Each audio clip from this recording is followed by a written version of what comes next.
Hello again. Today we're going to talk about a modeling framework called role-based access control. Well, role-based access control is a fairly widely used policy, particularly within commercial environments, and it's claimed to be much more applicable to those kind of environments than many of the policies we've seen so far. So what's the idea? Well, unlike, say, Bell and LaPadula or BIBA Integrity, instead of assigning permissions and clearances and authorizations to specific individuals within your organization, we assign it instead on the basis of the role. And so, for example, in a large organization like, say, Bank of America, there may be thousands of tellers. So instead of assigning, individual permissions to, Teller Susie and Teller Joe and Teller Sam, what we do is we just assign permissions based on the role that they take within the organization, i.e. all of the tellers can do essentially the same things.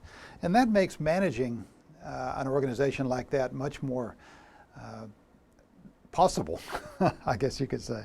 Right. So a role in this case is just a collection of job functions. So for example, within a bank, you might have the president, the manager, the trainer, teller, auditor, janitor, whatever. Any role that you might consider. Okay, so how do you associate permissions with individuals? Well, an individual has a set of authorized roles. That is the positions or functions within the bank which they can take on over the course of a day or a month or a year. And then they also have a set of active roles. As you might imagine, the set of active roles that they're taking on is a subset of the set of authorized roles which they're permitted to take on. And then there's a set of transactions, and these are the actions that an individual can take within this organization, and they are associated with particular roles. So for example, if you have the role of teller within a bank, perhaps opening an account or cashing a check are actions or transactions which are permitted for that role.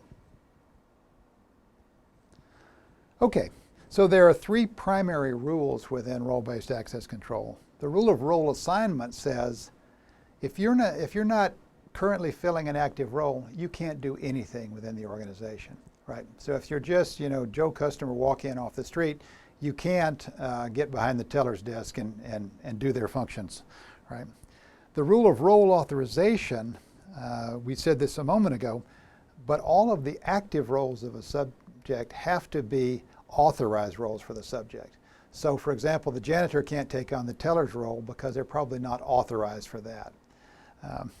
And then the role of transaction authorization says that anything that you can do within this system has to be a transaction or an action associated with a role in which you're currently active. Right. And notice that a subject within these systems can take on multiple roles.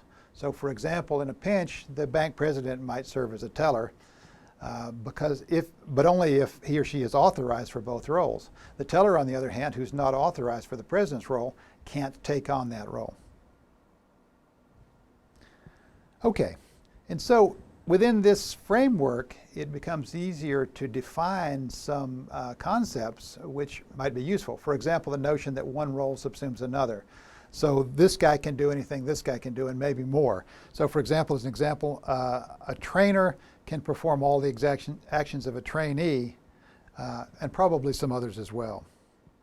Role-based access control also allows us to model separation of duty. Remember, one subject can't take on, say, the roles of both a teller and an auditor. Okay, so what are the advantages of doing this? You might think it's just equivalent to, say, Bell and LaPadula, where you just group all the subjects together in certain categories. Well, in a sense, that's true, but it has some real advantages for large organizations. It's much more easy to administer this system than, say, assigning individual permissions to each individual user, particularly if you have thousands of users within a particular category or role. Permissions, in Bell and LaPadula were things like read and write a file. Here, they're much more appropriate to the organization. For example, cash a check or open an account. Role-based access control recognizes that an individual within an organization may take on various roles over the course of a day or a week or a month. And the system allows you to transition from one role to another without having to change identities. And that's actually a very useful thing. Right, so what have we said? Well, role-based access control associates the permissions within a system with the role or the function or the job that an individual takes on rather than with the identity of the individual. And this offers a much more flexible management approach for managing security within, say, a large commercial organization. And so in that context, it makes a lot more sense than trying to take something like military security and shoehorn it into this commercial context. Thank you.